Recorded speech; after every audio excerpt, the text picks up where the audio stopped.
Pai bendito, nós te louvamos por tudo, pedimos a tua graça sobre as nossas vidas, que o Senhor venha nos direcionar, Senhor, a caminhos retos dentro do que a tua palavra nos direciona, nos permite, Senhor, trilhar. Abençoa cada irmão aqui presente, ao vivo, aqueles que haverão de ver esta live depois, e que possam seus corações, suas mentes estarem abertos também para a compreensão daquilo que é necessário se aprender. Obrigado, eu suplico em nome de Jesus. Amém. Tito capítulo 2, versículo 13, aguardando a bem-aventurada esperança e o aparecimento da glória do grande Deus e nosso Senhor Jesus Cristo. Mas não vamos entrar aqui nesse detalhe do texto de Tito, é apenas uma abertura. Existem prioridades, conhecimentos prioritários, algo que é necessário saber com antecedência para podermos compreender os eventos escatológicos.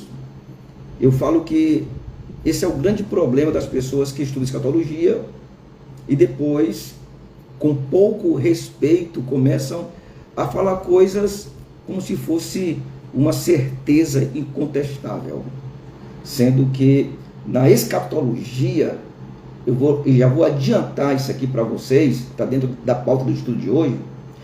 Na escatologia não se pode dogmatizar alguns pontos doutrinários peculiares de alguma denominação, de algum movimento, de algum grupo religioso. Não se pode dogmatizar no Apocalipse algumas coisas. Não se pode dizer assim, é isso, isso aqui é isso com certeza. Não se pode ter essa afirmação dogmática, porque algumas coisas não estão tão claras, e por não estar tão claras, então é importante a gente ser humilde, não dogmatizar, assumir aquilo que se acha mais coerente, receber e aceitar, para que depois as pessoas tenham liberdade para ver o que é melhor seguir ou não, tá bom? Primeira coisa que nós temos que entender, para compreendermos os eventos escatológicos, primeira coisa que precisamos saber, precisamos nos situar para compreendermos os acontecimentos escatológicos,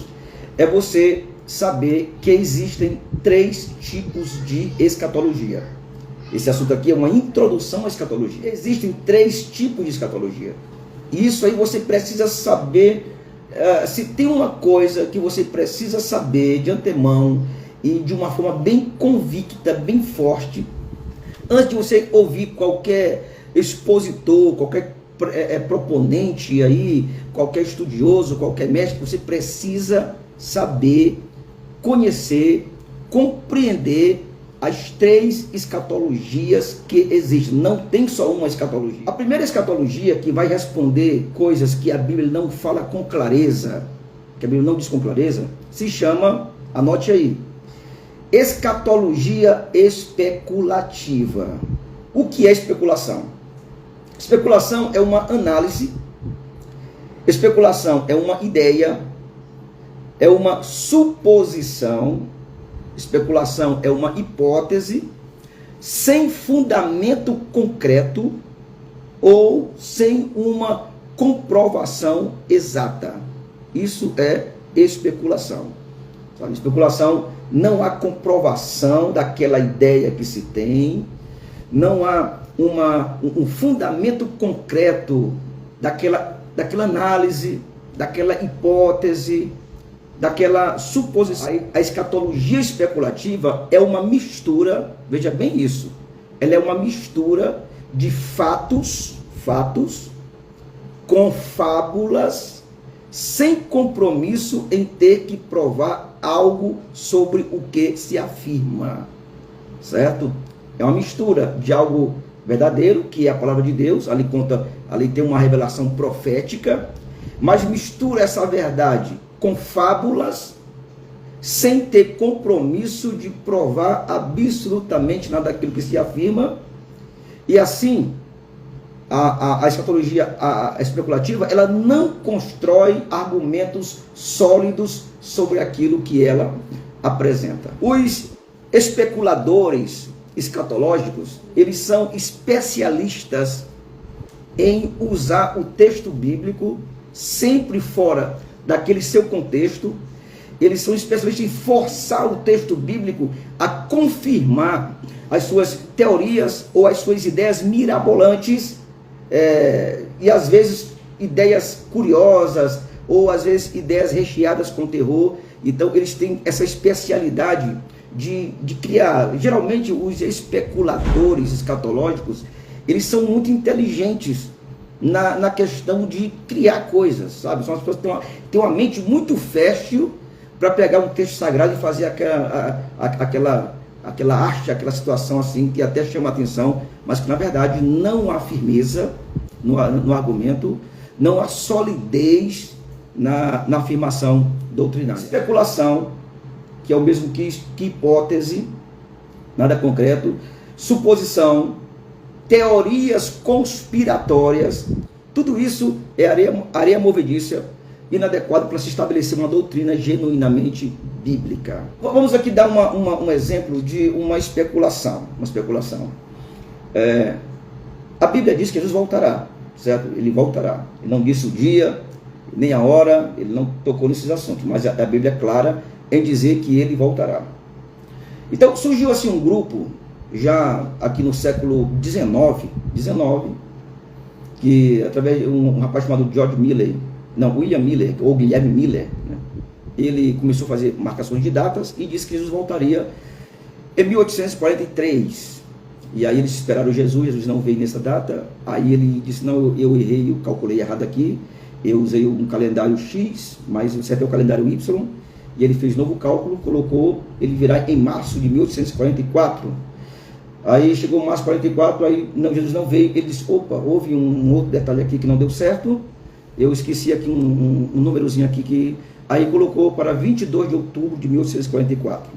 Então, quando chegou nessa terceira data, Jesus não veio, e aí esse rapaz, que era o Guilherme Miller, ou William Miller, ele saiu dessa ideia de adivinhar a vida de Jesus, voltou para a sua igreja de origem, que ele era um batista, se reconciliou, ficou lá e não quis mais saber desse negócio. Mas aí o grupo que ele formou, continuou. Então uma pessoa chamada Iran Edson, que era do grupo dele, estava num milharal lá, ele disse que teve uma visão, nesse dia 22 de outubro de 1844, disse que Jesus veio, só que a visão dele é que Jesus veio, mas não foi na terra, eles erraram o local, ele foi no tabernáculo celestial, ele viu Jesus saindo do lugar santo para o Santíssimo, para fazer purificação dos pecados lá no Santíssimo, espargir o sangue em cima do propiciatório, e depois ele viria à terra. Então isso foi em 22 de outubro de 1844. Então de lá para cá, já estão mais de 200 anos, e Jesus está purificando isso lá, desde essa data de 2 de outubro, está purificando, só quando ele terminar lá é que ele vai vir. Então a questão é, pessoal, onde é que a Bíblia diz isso? Onde que a Bíblia diz que a data de 22 de outubro de 1844 é uma data bíblica, que a Bíblia dá respaldo para isso? Então isso aí para mim, e para quem é prudente, é uma especulação profética. É pegar um texto, forçar uma interpretação e jogar para as pessoas consumirem. Então isso não faz sentido, entendeu? E esse grupo, por tentar adivinhar muito a vida de Jesus, acabou levando um nome de o movimento do advento, né, da vinda. Desse mesmo grupo, aí surgiu um outro grupo chamado os Russelitas, que era um rapaz chamado Charles Taze Russell, que sai desse movimento do advento e cria um outro grupo chamado, que eram os Russelitas, as Testemunhas de Jeová, que ele fundou.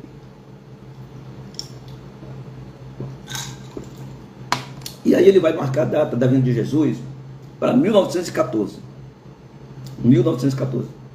Também para eles é uma data importante, para os Russelitas, Testemunhas de Jeová. Então, é assim, cadê a Bíblia? Aonde a Bíblia diz isso? Aonde a Bíblia... Não, vai ter o quê? Vai ter um texto na Bíblia, que é sobre a vida de Jesus. Eu falei para vocês que especulação é a mistura de fatos com fábula. Então você vai pegar a Bíblia, que é fato, Jesus vai vir, e aí ele cria uma fábula, uma visãozinha, tal, que eu vi isso, aquilo, aquela coisa, aí misturar a fábula com fato e joga uma especulação para quem não tem noção acreditar. Ok? Então eu estou aqui dando um exemplo da escatologia especulativa. Pessoal, toda essa informação, alguém passar para você, que não está na Bíblia, que é pura especulação, corra disso.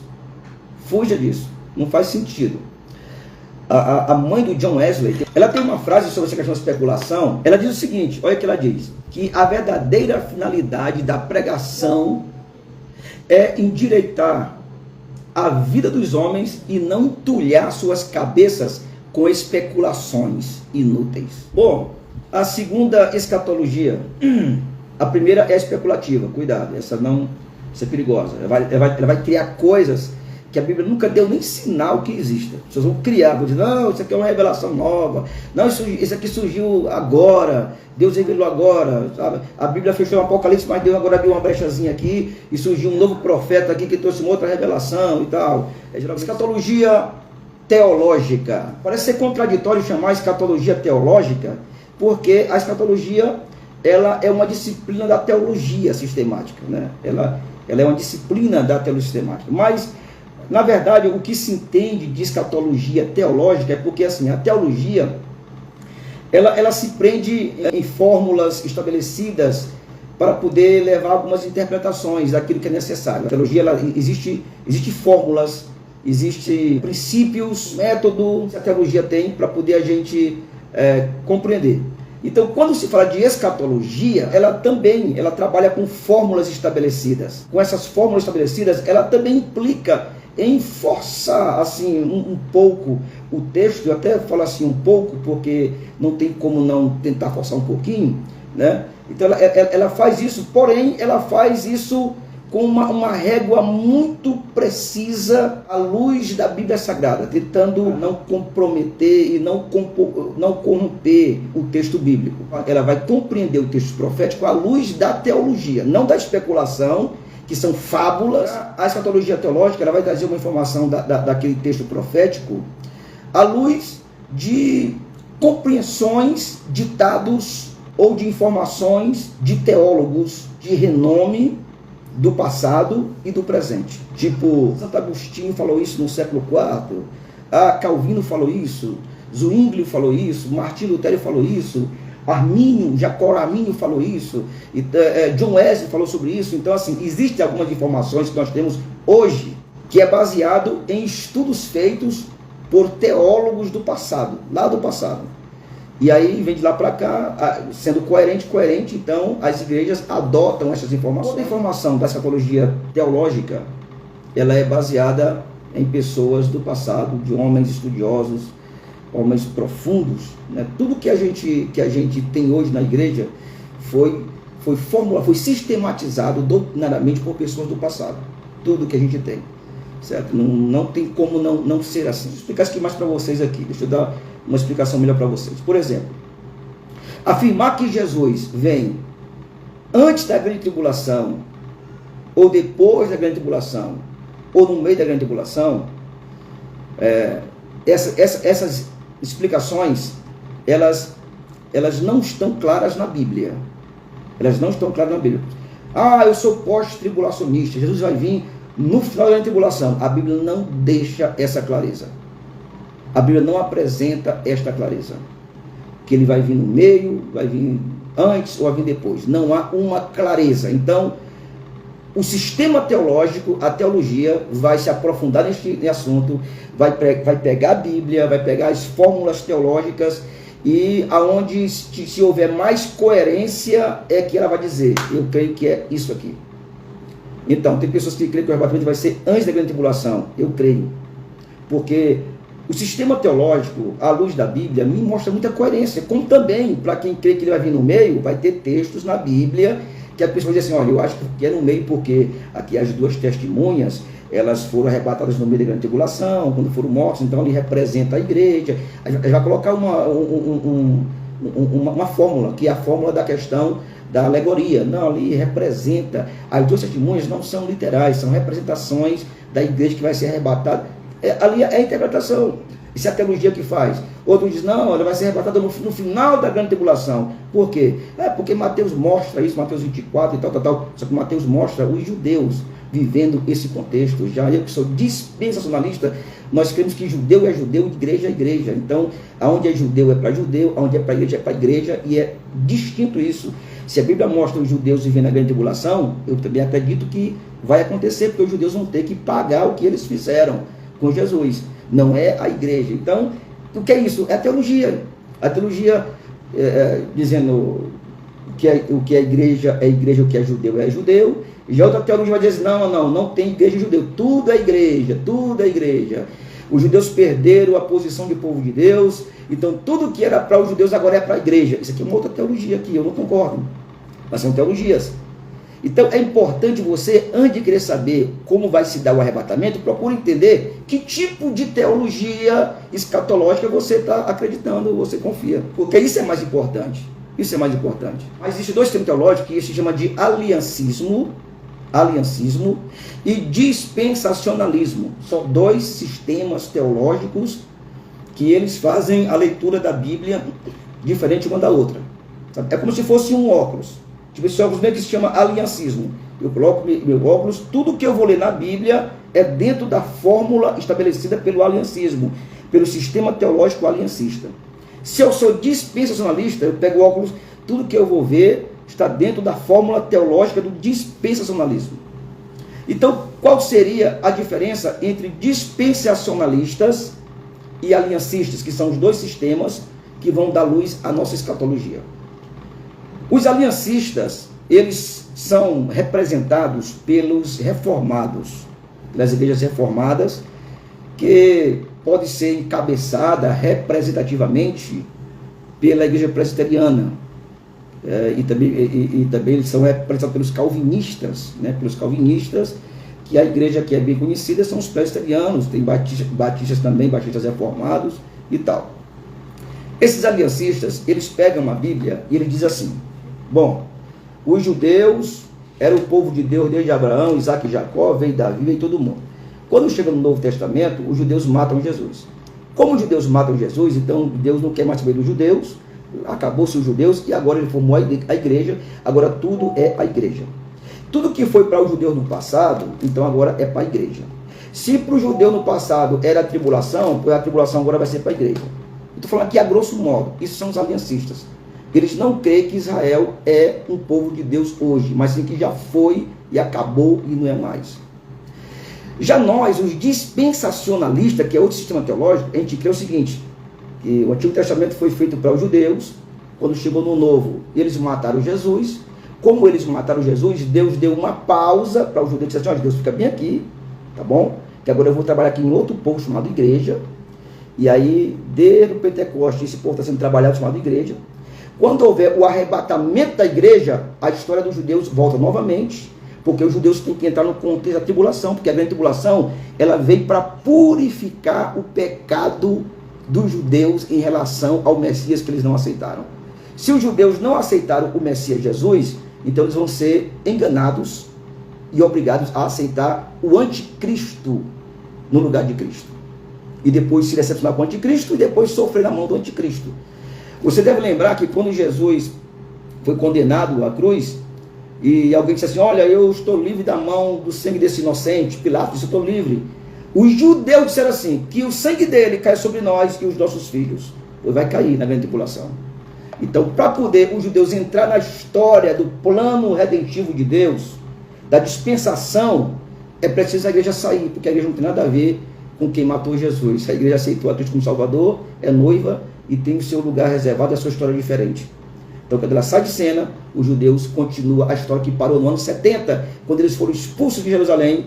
Quando chegar na grande tribulação, eles entram em cena novamente, através de um acordo, lá em Daniel capítulo 9, versículo 27, um acordo que o anticristo fará com muitos, e no meio dessa semana ele cria briga com Israel. Então, isso é um detalhe de evento escatológico. Então, assim, o sistema dispensacionalista nos faz crer, não é que ele todo prega isso. Ele nos faz crer que a igreja será arrebatada antes da tribulação, nos faz crer que Israel não deixou de ser povo de Deus, nos faz crer que a promessa da igreja é o céu e não a terra é para Israel, o evangelho para Israel é reino milenar, 1000 anos de governo de Cristo na terra, isso está ligado a Israel, não à igreja. As promessas da igreja são espirituais, são os céus. As promessas para Israel é na terra, é uma nação que é cabeça e não é cauda. Então, para nós, é muito bem resolvida essa questão de Israel é Israel e igreja é igreja. E não que a igreja agora tomou o lugar de Israel e agora tudo é a igreja. Como os aliancistas, calvinistas e reformados assim pregam de acordo com a teologia aliancista deles. Só para que você entenda isso, que a escatologia teológica vai depender do teólogo que formulou essa escatologia lá no passado. Veio de quem? Veio dos pais da igreja. Aí vem dos pais reformadores, Martinho Lutero, Calvino, Zwinglio. Aí vem dos pais da escolástica protestante. Aí vem Armínio, aí vem John Wesley e tal, aquela coisa toda. Entendeu? Então é muito importante você se ater aos fundamentos teológicos. Acredito que a igreja será arrebatada antes da grande tribulação, porque no decorrer da história, muitos homens de Deus, desde o primeiro século até o dia de hoje, acreditavam nisso. Eu acredito porque o sistema teológico dispensacionalista que eu creio faz com que eu leia a Bíblia e compreenda isso com muita precisão. E a Bíblia depois vai me dar essa resposta, depois que eu tenho essa lente teológica. Pastor, então é errado o aliancismo? Não, não é errado, não é heresia. Eu não considero o aliancismo uma heresia. Eles creem que os judeus não são mais povo de Deus e tal. Eu só acho que é um desvio doutrinário, como também eles acham que nós também é um desvio doutrinário, mas que não compromete a salvação. Inclusive o seguinte, se você crê que a igreja vai passar pela grande tribulação e for um crente fiel, e se Jesus vier antes da grande tribulação, você é arrebatado, porque senão compromete a tua fé, né? Porque isso não está claro na Bíblia. Isso é um entendimento que a teologia nos faz compreender e ver qual é mais. Eu acho mais coerência no dispensacionalismo do que no aliancismo. Eu acho mais coerência no que o sistema teológico dispensacionalista traz do que o aliancismo, né?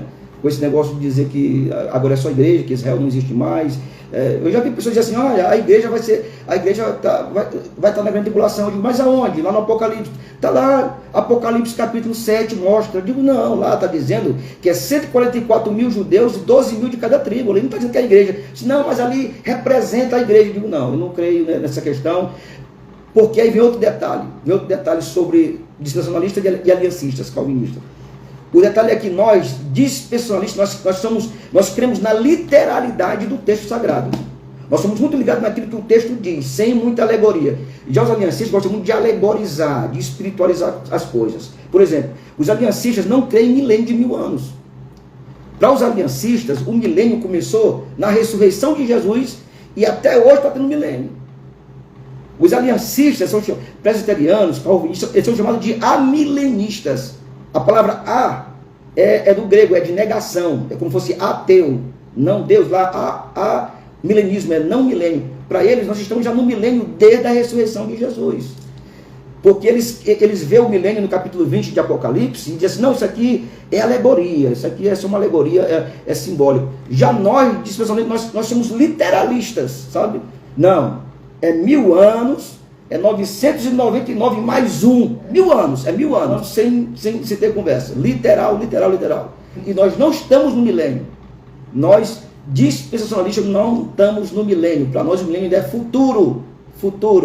Já os aliancistas dizem que não, já estamos no milênio, porque eles não são futuristas, eles são historicistas. Para eles, nós já estamos dentro da grande tribulação, já estamos dentro do milênio, é um misturador desse negócio aí. Analise o sistema teológico. Qual é o mais coerente? Se você é aliancista, tranquilo. Se você tem convicção que esse sistema ele é bastante coerente para a sua mente, amém, irmão.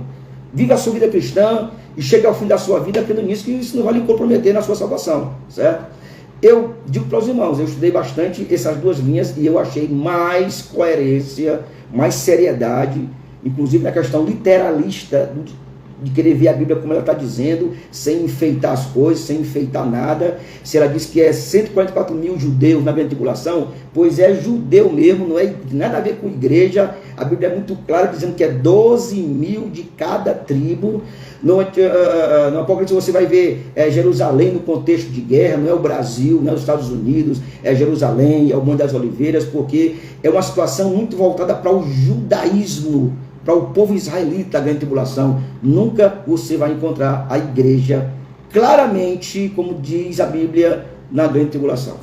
Então, a escatologia teológica vai depender do sistema teológico que você acredita, do sistema teológico que você crê. A última escatologia é a escatologia bíblica.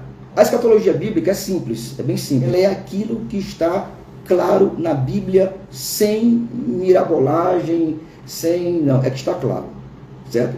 Inclusive, a escatologia bíblica, não há desacordo entre os teólogos, entre as teologias, certo? Não há desacordo. Tipo, aliancistas e dispensacionalistas, eles comungam da escatologia bíblica, porque a escatologia bíblica, é só você entender que é tudo aquilo que está claro na Bíblia, claro. Por exemplo, é pecado matar? Sim, porque a Bíblia diz claramente, não mate. Então a Bíblia, eu não preciso interpretar esse texto, não matarás, para eu chegar numa conclusão que matar é pecado. Então eu não preciso dessa exegese, dessa teologia, não. Está claro, não mate, não roube, não adultere, está claro. Então a escatologia bíblica é aquela que está claro. Por exemplo, Jesus vai voltar. Todo mundo concorda, até seitas concordam. Então isso é a Bíblia. Jesus, eu voltarei. Procura um calvinista, você crê que Jesus vai voltar? Sim. Procura um dispensacionalista, você crê? Sim. Procura para um adventista, você crê? Sim. Procura para um católico? Sim. Não há questão. Então, quando se trata da escatologia bíblica, não tem desafio. Você crê no milênio? Sim. Agora, quando vai ser? Isso aí já é teológico, não é bíblico. Porque quando deixa de ser claro na Bíblia, quando para de ser claro na Bíblia, aí é que vai ou para especulação ou para teologia. Mas enquanto for claro na Bíblia, é uma escatologia só. Tipo, a ressurreição dos mortos vai acontecer? Sim, porque Paulo fala que vai acontecer. Tudo bem. Quando vai ser? Aí já a Bíblia já não explica isso. Já não é bíblico, já é escatológico, já é teológico, tá entendendo? Então a ressurreição dos mortos vai acontecer? Sim. O arrebatamento vai acontecer? Sim. Quando? A Bíblia não diz isso. Vamos ficar só na Bíblia aqui. Então, a Bíblia diz que vai ter o arrebatamento, a Bíblia diz que vai ter a ressurreição dos mortos, a Bíblia diz que vai ter milênio. Como é o milênio? É literal ou alegórico? A Bíblia não diz isso. Mas vai ter milênio, vai ter milênio. Então, a escatologia bíblica é aquilo que está claro na Bíblia, que há acordo entre todo mundo, não há divergência, porque está claro, não é preciso análise de texto, exegese bíblica, não é preciso buscar nada, porque está claro na Bíblia. Nisso aí, ninguém discorda.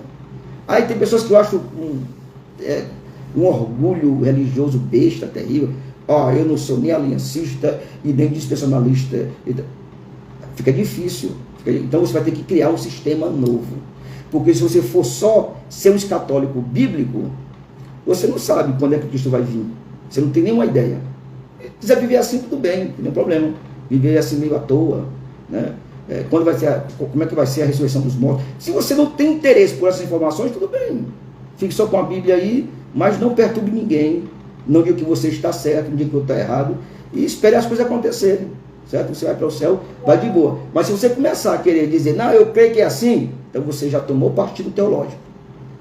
Você já tomou um partido teológico. Ou você é aliancista, ou você é dispensacionalista. E existe as subdivisões desses dois sistemas, viu? Então vamos finalizar agora a live de vez, certo? As três escatologias: a especulativa, a teológica, que essa é importante, você tem que ter uma posição teológica, e por fim a bíblica, que todo mundo tem. Todo mundo crê no que a Bíblia diz e ninguém discute, né? Mais uma vez eu vou aqui fundamentar isso. O arrebatamento, todo mundo crê? Sim, todo mundo. Quando vai estar o arrebatamento? Aí vamos para a teologia. Aí cada um escolha a que é mais coerente de se acreditar, porque não há clareza. Eu creio que nós vamos passar pela grande tribulação porque a Bíblia diz. A Bíblia diz isso? Porque se dissesse com clareza isso, gente, não existia tanta divergência. Não existia tanta divergência, tantas linhas de interpretação divergentes. Por exemplo, nós temos o pré-tribulacionismo que diz que é antes, nós temos o mid-tribulacionismo que diz que é no meio, temos o pós-tribulacionismo que é no final, nós temos o arrebatamento pré-ira, que diz que é na metade da metade da grande tribulação. Tem o arrebatamento parcial, que diz que vai ser arrebatado devagarzinho, no decorrer do tempo, lá no decorrer do tempo.